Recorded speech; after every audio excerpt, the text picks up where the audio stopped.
जय माता दी। दोस्तों, गुप्त नवरात्रि के पहले अध्याय में हमने इसके महत्व, कलश स्थापना और पहले दिन की पूजा के बारे में जाना था। आज की इस दूसरे अध्याय में हम जानेंगे कि गुप्त अध्याय के दौरान कौन कौन से नियम अपनाने चाहिए, माँ दुर्गा की कृपा कैसे प्राप्त होती है, ये चमत्कारी पौराणिक कथा और ऐसे ही उपाय जो जीवन की परेशानियों को दूर करने वाले माने जाते हैं।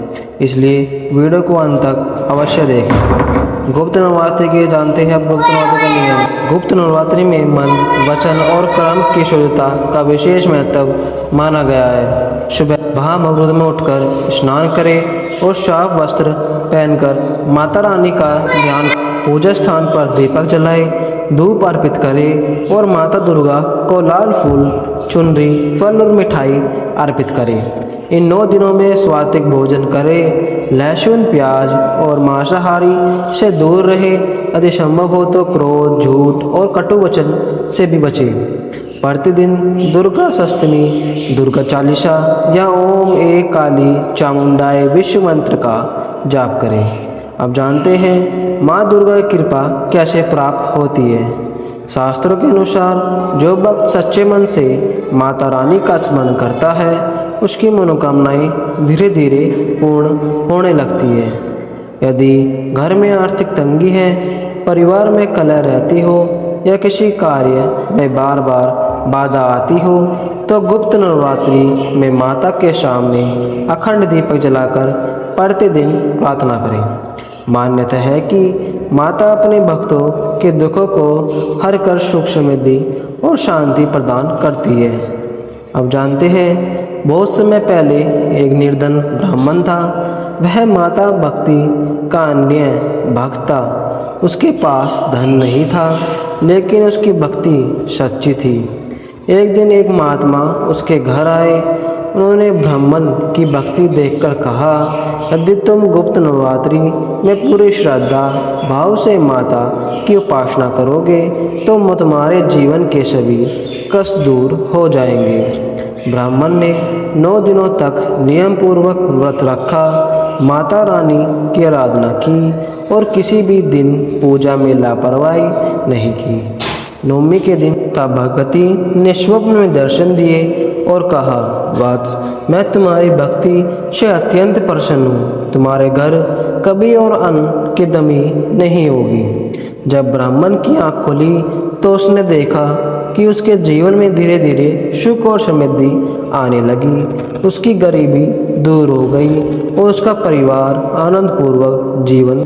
यह कथा हमें सिखाती है कि सच्ची श्रद्धा और विश्वास से की गई भक्ति कभी व्यर्थ नहीं जाती। अब जानते हैं गुप्त नवरात्रि के विशेष उपाय। यदि नौकरी में बाधा आ रही हो तो माता के सामने घी का दीपक जलाकर लाल फूल अर्पित करें। यदि विवाह में देरी हो रही हो तो माता कात्यायनी का ध्यान करें और ओम कात्यायनी नमः मंत्र का 108 बार जाप करें। यदि धन की समस्या हो तो माता लक्ष्मी और माँ दुर्गा का संयुक्त रूप से स्मरण करें और कन्याओं को भोजन कराएं।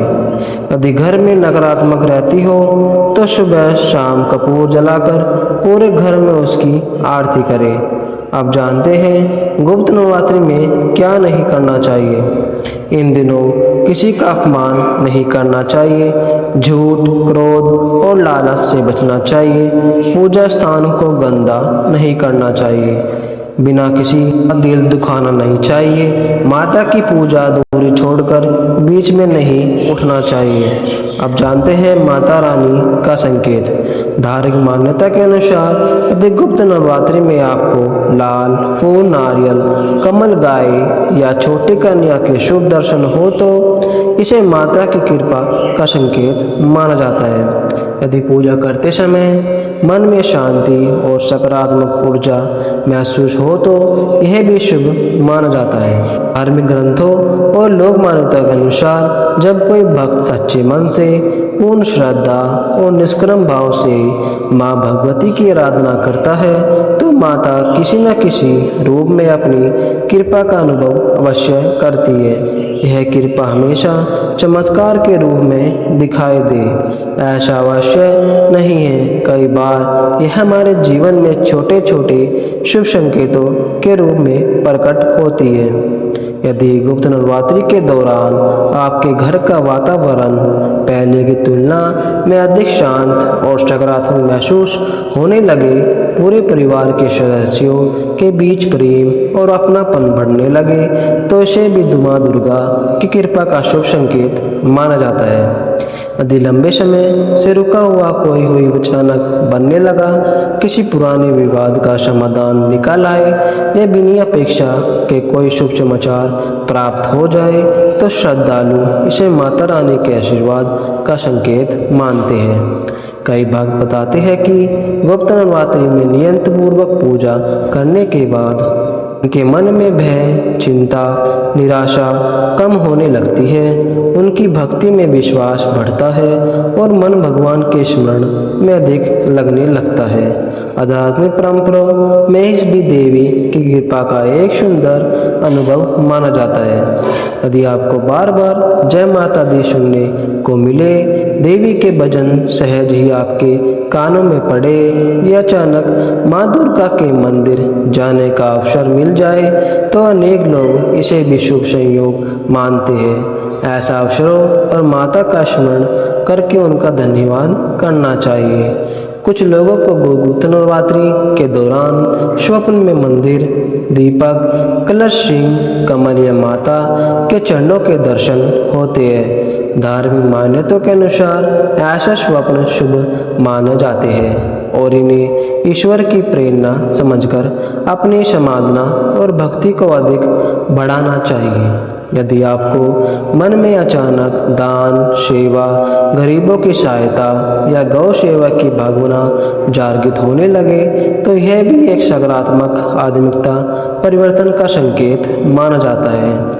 माँ भगवती अपने भक्तों के हृदय में करुणा, दया और धार्मिक के अनुसार जागृत करती है, लेकिन ध्यान रखें, केवल संकेतों की प्रतीक्षा करना ही भक्ति नहीं है। सच्ची भक्ति वही है जिससे मनुष्य बिना किसी स्वार्थ के माता की पूजा करता है। माँ दुर्गा अपने प्रत्येक भक्त की प्रार्थना अवश्य सुनती है, कभी तुरंत तो कभी उचित समय आने पर वे अपने भक्तों की मनोकामनाएं पूर्ण करती है।